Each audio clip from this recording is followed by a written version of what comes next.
Welcome to Sasi media. நேற்று episode பார்த்துருப்பீங்க. Episode முடிஞ்சதுக்கப்புறமேட்டுக்கு மிட் நைட் ஒரு 2 மணி வரைக்கும் என்னென்ன நடந்தது அப்படிங்கிறது தான் உங்களுக்கு சொல்ல போகிறேன். இப்போ நான் பேசும்போது மணி வந்து 2:45. இன்னும் ஒரு 1 ஹவர் ஆனால் பொழுது விடிஞ்சிடும். ஸோ எதுக்கு சொல்கிறேன்னா, அப்படியே பார்க்கும்போது ஒரு லைக்கை தட்டி விடுங்க. சப்ஸ்கிரைப் பண்ணாதவங்க சப்ஸ்கிரைப் பண்ணிடுங்க. ஃபஸ்ட்டு எடுத்த உடனே அவங்க பேசி முடித்ததுக்கப்புறமேட்டுக்கு அவங்க போகிறாங்க. போயிட்டு விஜயஸ்ன்னு சொல்லிட்டு போயிட்டாரு. அப்போ துஷார், அரோரா இவங்க 2 பேருமே ஒரு முடிவு எடுக்கிறாங்க. என்ன அப்படின்னு பார்த்தீங்கன்னா, இனிமேல் நம்ம 2 பேரும் இங்கே பேசிக்க வேண்டாம், நம்மளுடைய இன்டிமேசியை கொஞ்சம் குறைச்சிக்கலாம் அப்படிங்கிற மாதிரியான ஒரு விஷயத்துக்கு வராங்க. ஏன்னா எல்லாரும் அதை வச்சு தான் அடிக்கிறாங்க. அதனால் நீ வெளியில் போய் பேசிக்கலாம் அப்படிங்கிற ஒரு முடிவு எடுக்கிறாங்க. நல்ல முடிவு தான். ஏன்னா அரோரா வந்து ரொம்ப டவுன் ஆகிட்டாங்க. அவர் ப்ரெசென்ட் பண்ணது வந்து ஓகே, பணம் கொடுக்குறவங்க டீம் வந்து சொன்னால் செஞ்சு தான் ஆகணும். பட் அவங்க ரொம்பவும் பொறுத்து பார்த்தாச்சு. அதனால் சம்பளத்துக்கு வேலை பார்க்குறான், பனிஸ்தாவுக்காக தானே உள்ளே வந்திருக்கோம். அவங்க சொல்கிறது தப்பு ஒன்றும் இல்லையே. கண்டென்ட் ஏதாவது கொடுங்க அப்படின்னு கேட்குறதுனால அவங்க டவுன் ஆகிட்டாங்க அப்படின்னு சொல்லலாம். அதுக்கப்புறமேட்டுக்கு வந்து இந்த பக்கம் பார்த்தீங்கன்னா பார்வதி ப்ளஸ் அவர் பேர் என்ன, கமருதீன், அவங்களுடைய ஃபைட்டு ஒரு உச்சத்தை தொட்டுடுச்சு. கமருதீன் ஒரு ஸ்டேஜுக்கு மேலே ரொம்ப இதாகிட்டான். பார்வதி ரியாக்ட் பண்ணது தான் பிரச்சனை. வந்து அந்த ஜெயில் மேட்டர் இழுத்து விட்டாரா. அதுக்கப்புறமேட்டுக்கு பார்வதி ஒரு இடத்துல சொன்னாங்க, நீ ரொம்ப கத்துற. அது என்ன ஆச்சு அப்படின்னா, வீட்டுக்குள்ளே எல்லாரும் இருக்கிற இடத்துல கத்த ஆரம்பிச்சிட்டான் கமருதீன். நீ பிடிச்சி தானே பேசணுன்னா அப்புறம் சொல்கிறேன், நீ அமைதியாகிறா, இங்கே பேசாதரா, தனியாக என்ன தனியாக வர, எல்லா இடத்துலையும் தான் போட்டு காமிச்சிட்டாங்க, இனிமேல் எதுக்கு பொறுமையாக இருக்கணுன்னு அப்புறம் எல்லோரும் சமாதானம் பண்ணாங்க. அப்புறம் திவாகரையும் கூப்பிட்டுட்டு போகிறாங்க. ஆனால் அங்கே போய் பார்வதி சொன்ன உடனே அவன் வந்து காம்டவுன் ஆகுறான். அது என்னமோ தெரியல, பார்வதி சொன்னால் மட்டும் அப்படியே அமைதி ஆயிடுறான். என் லைஃப்பில் உனக்கு அக்கறை இருந்தால் நீ பேசாதன்னு அமைதி ஆகிட்டான். அப்புறமேட்டுக்கு இவங்களும் திவாகருமே பேசிக்கிறான்னா, அப்படிலாம் சொல்லாதீங்க என்ன, நான் என்ன உங்களை கிண்டல் பண்ணால் நீங்கள் என்னை கிண்டல் பண்ணுங்கண்ணா, பொண்ணுங்க வாழ்க்கையை கெடுக்கிறேன்னு சொல்லாதீங்கன்னு சொல்லி ஒரு அளவுக்கு சமாதானமாகி அது ஒரு பக்கம் முடிவுக்கு வருது. அதுக்கப்புறமேட்டுக்கு வந்து என்ன அப்படின்னு பார்த்தீங்கன்னா, கனி வந்து என்ன ஆகிட்டாங்கன்னா தனித்து விடப்பட்ட மாதிரி ஆயிடுச்சு. அவங்களால யார்ட்டையுமே முகம் கொடுத்து பேச முடியல. ஏன்னா நமக்கு 2 நாள், அவங்களுக்கு 1 நாள். நேற்று அவர் ரோஸ்ட் பண்ணிட்டு போயிட்டார் இல்லையா, அதனால் அவங்களுக்கு தெரிஞ்சு போச்சு அந்த இது. அதுக்கப்புறமேட்டுக்கு இவர் வந்து அரசியல்வாதின்னு வேறு சொல்லிவிட்டாரா, அதெல்லாம் அவங்கள வந்து ரொம்ப டவுன் பண்ணிடுச்சு. அவங்க அமைதியாக தனித்து விடப்பட்டிருந்தாங்க. இந்த பக்கம் பார்த்திங்கன்னா ரம்யா வந்து அவங்களுக்கு சப்போர்ட்டிவாக கொஞ்சம் இருந்தாங்க. இந்த பக்கம் வந்து எஃப்ஜே அவங்கெல்லாம் உட்காந்து பேசுகிறாங்க. அவங்க வந்து நான் திருந்த போகிறதில்ல அப்படிங்கிறது தெரிஞ்சு போச்சு. நான் முடிஞ்ச அளவுக்கு வந்து எஃப்ஜே வந்து கண்ட்ரோலில் வைக்க தான் பார்க்குறாங்க. எஃப்ஜே சவரி இந்த பக்கம் வந்து ஓரளவுக்கு விலகி வர ட்ரை பண்ணுறாங்க. ப்ரெசிடெண்ட்டை போய் கொஞ்சம் அப்படியே பேசிக்கிட்டு, சாண்ட்ராக்கிட்ட பேசிக்கிட்டு இவெல்லாம் அப்படியே ஒட்டிக்கிட்டான்.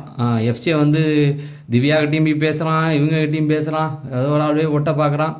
அடுத்தது பார்த்திங்கன்னா விக்ரம், அவர் வந்து டென்ஷன் ஆகிட்டார். நான் வந்து யூஸ்லெஸ்லாம் சொல்லாதீங்க, நான் வந்து எனக்கு தெரிஞ்சதை பண்ணிக்கிட்டு தான். என்னதையான் பண்ண, அவர் சொல்கிறது ஒன்றும் தப்பு இல்லை. அது வெளியில் வந்து திவாகர் அவரெல்லாம் வந்து தனியாக படுக்க விட்டாங்களா, புலம்பி தீர்த்துட்டார் மனுஷன். நான் வந்து அப்படி பண்ணேன், அதை பண்ணேன், இதை பண்ணேன், என்னை வந்து எதுவுமே இது பண்ணலையே அப்படின்னு சொல்லி திவாகர் வந்து ஒரு மாதிரி அவரும் டவுனாக தான் இருந்தார். நான் எதுவுமே பண்ணல அப்படின்னு சொல்லி அந்த இடத்துல திவ்யாவுக்கும் அவருக்கு ஒரு சண்டை வந்தது இல்லை, அதை வந்து இது பண்ணிகிட்டு இருந்தாங்க. இந்த பக்கம் பார்த்தீங்க அப்படின்னா நம்ம எஃப்ஜே வந்து ஃபஸ்ட்டு திவ்யாக்கிட்ட உட்காந்து பேச ஆரம்பித்தான். இந்த பக்கம் உட்காந்து பார்வதி ஆதிரை பார்வதியை போட்டு கொடுத்தது, திவாகரை போட்டு கொடுத்ததெல்லாம் பண்ணான். அப்போ திவ்யா சொல்கிறாங்க, அவர் பேசுகிறது சரியில்லைன்னா எல்லாருமே ஒன்று சேர்ந்து கேளுங்க அப்படிங்கிற மாதிரி சொல்லிகிட்டு இருந்தாங்க. அவங்களுக்கு தெரிஞ்சு போச்சு நம்ம வந்து வாட்டர் மில்லனாலும் நமக்கு பிரச்சனை இருக்குது அப்படின்னு சொல்லி அவங்க டார்கெட் வாட்டர் மில்லனை பண்ணுறாங்க. யார்? திவ்யா. நல்லா புரிஞ்சுங்க. அதுக்கப்புறமேட்டுக்கு வந்து அது இந்த பக்கம் பார்த்தீங்கன்னா திவாகர் வந்து இவர்கிட்ட உட்காந்து பேசிக்கிட்டு இருக்காரு, விக்ரம்கிட்ட. அதெல்லாம் விடுங்க, பார்த்துக்கலாம் ப்ரோ, ஒரு வாரம் தான், அதுக்கப்புறம் அவங்கள நம்ம ஓட விடலாம், அவனை என்ன பண்ணுறான் பாருங்கள் அப்படின்னு சொல்லி அவரும் விக்ரமும் ஒரு பிளான் போட்டுக்கிட்டு இருக்காங்க. அது நல்லாவே தெரிஞ்சது.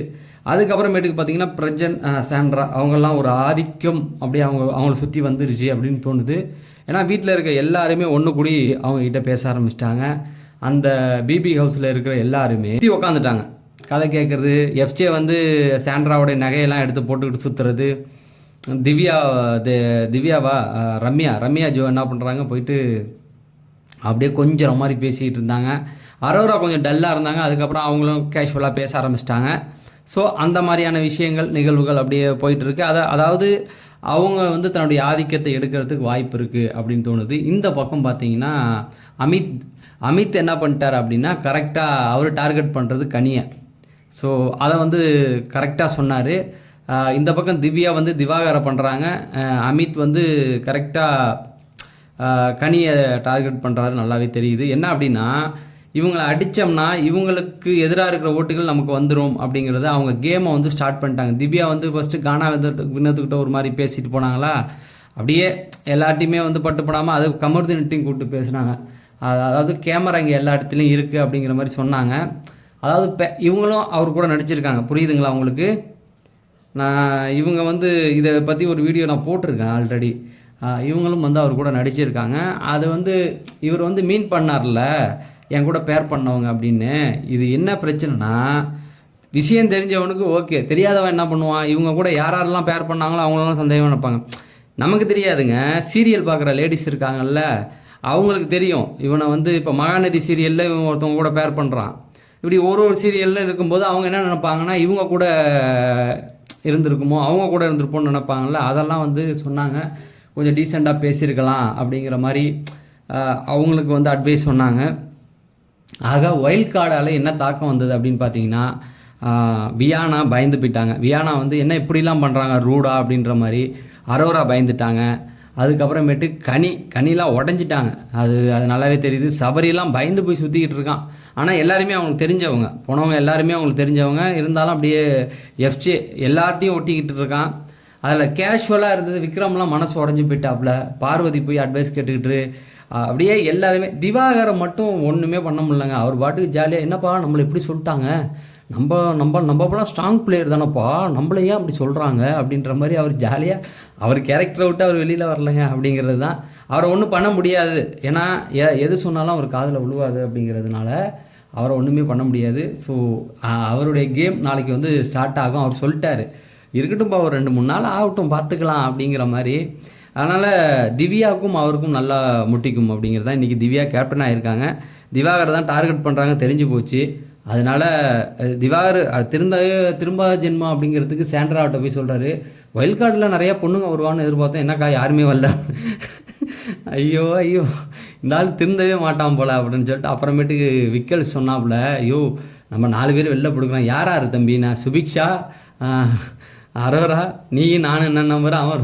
அவர் சொல்கிறாரு, அப்படியா தம்பி, ரொம்ப சந்தோஷம் தம்பி. நான் இந்த பக்கம் விக்கல் சொல்கிறான், நான் வெளியில் படுக்கிறத நினச்சி அவமானப்படுறேன், நீ என்ன கொண்டாட்டம் போடுற. ஏன்னா அரோரா சுபிக்ஷா 2 பேர் இருக்காங்கல்ல, அதனால் அந்த ஆள் சந்தோஷம். அவன் சொன்னான், தம்பி நம்ம வெறும் வாய்ப்பு வச்சு தான்ப்பா, வேறு எதுவும் கிடையாதுப்பா, நீ எதுவும் கோத்து விட்டுறாதப்பா அப்படிங்கிற மாதிரி சொல்லிட்டு இருந்தார்.